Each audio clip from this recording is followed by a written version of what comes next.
What's up, guys? Training philosophy, EP2, and we're built by Billy, built with Billy, lift with Billy. You know, any of those you can catch me on. It's Billy here. Today, guys, we have a topic. Random user on Instagram commented on our last training EP. Training philosophy says, Jamie Jam 67 says, how can I get my upper arms more toned? Jamie Jam, don't worry, we're gonna help you out today. Tell you some tips and tricks on how you can get your arms looking more buff, how you can, show off the guns. How might we do that? How might we do that today? So, first things first, when you're training your arms, first thing I would note is the intensity you're training your arms. You want to train your arms very intense. This is where some people get lost in translation. They think that they're going to train their arms just a couple sets of biceps here, a little bit of volume on your triceps here, a little bit of your forearms here, and a little bit of your shoulders here. And they don't really think about like how they're training. They just kind of go with the motions of just doing some curls and don't really focus on training them intense. And most people don't like to train them how they might train their compounds and stuff like that. And I'm a big fan of training.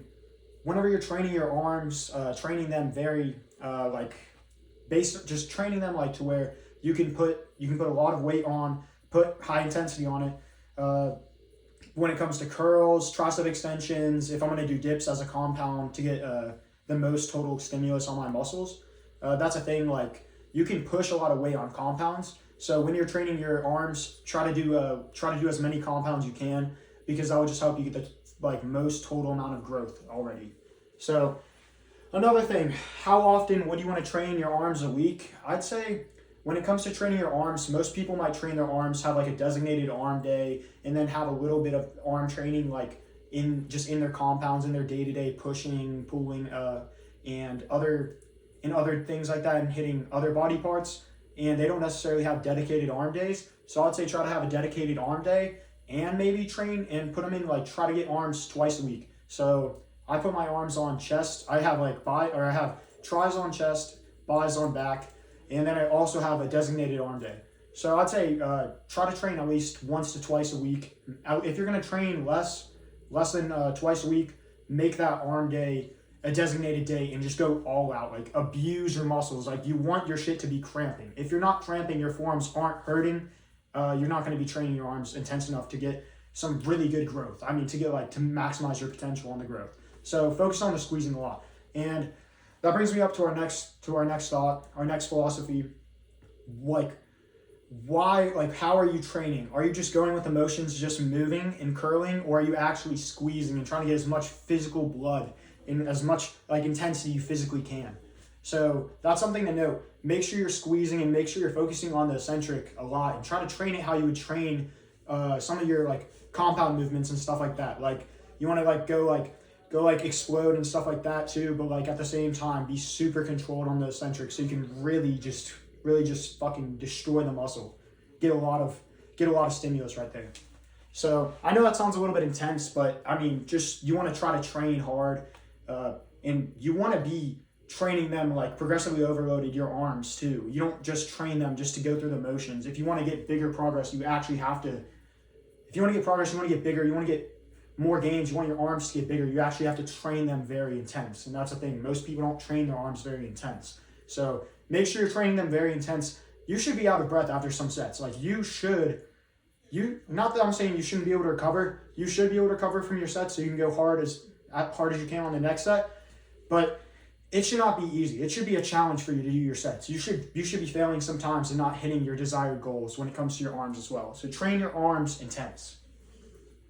When it comes to some ways and variation you could train, try to add in some drop sets, adding top sets, drop sets, and stuff. Once you're kind of stopping your progress, when you just keep on after you got through your newbie game stages of just adding volume and adding reps and sets, you want to add some variation so you can keep keep your muscles stimulus high, and you could try to some ways you could do that are anything from drop sets, you pick a weight and then you go down, do as many reps as you can, and then go for another weight, do as many reps as you can, and implementing a couple of those and implementing clusters to where you go down to the desired range of motion you can, and then try to go down to the next range of motion you can, so you could still get some stimulus from the muscle that you wouldn't be getting if you just stopped.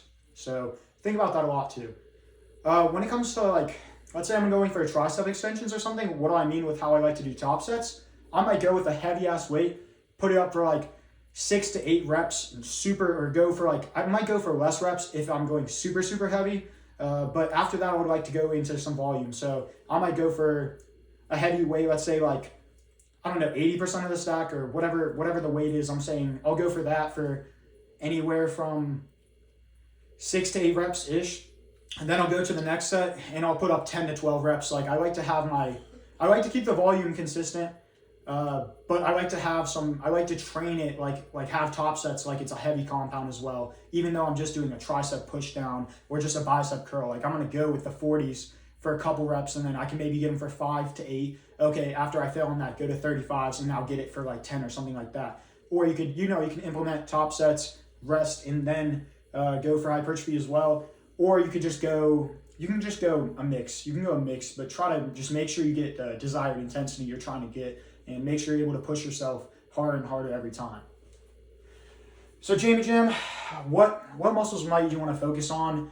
You want to focus on your forearms, your triceps, your biceps, and even consider your shoulders a little bit, because although your shoulders like aren't just like your arms, and like they aren't the same as your biceps and triceps. If you train your shoulders and make your shoulders, your traps, and your delts bigger, then your arms will also appear to be bigger, because you'll just appear to be wider as well. When it comes to body fat, that has something to do with with how your arm appearance, your arms look as well. So if you have too much body fat, there might be some that's stored on your arms as well, and that's why it might give a false appearance to the amount of muscle you actually have, and it will just make you look less lean. So it will make your arms also look a little bit smaller. So that's something to consider as well. One of my favorite compounds, something I suggest for anyone trying to make their arms bigger, and this can be a chest, a shoulders, like it could be a compound for your tris, for your chest, for your shoulders, depending on how you like to isolate it, how you like to lean, how you grip and everything like that. If you have a closer grip, you're going to activate more of your tris. If you have a wider grip, you're going to activate a little bit more of your chest or shoulders, depending on how you're setting it up. So really think about that. But if you train dips heavy and intense and you progressively overload those, you can use that like a compound, like a same thing as a bench press, but use it for your arms, and it will help you grow very fast. But make sure you keep the intensity high, train your arms, and one day you could pop out to the gun show. Maybe you'll be hosting it, guys. I don't know. So follow if you need any more tips. Let me know. Next comment, we'll respond. This is a little bit of a quicker video, less planning, just kind of on the spot. Shout out to JamieJam67 for commenting. We'll try to get some more comments, respond to some more comments, tips. If you guys have any questions, I'll try to feature another episode on training philosophy. So this is Build by Billy, Lift with Billy.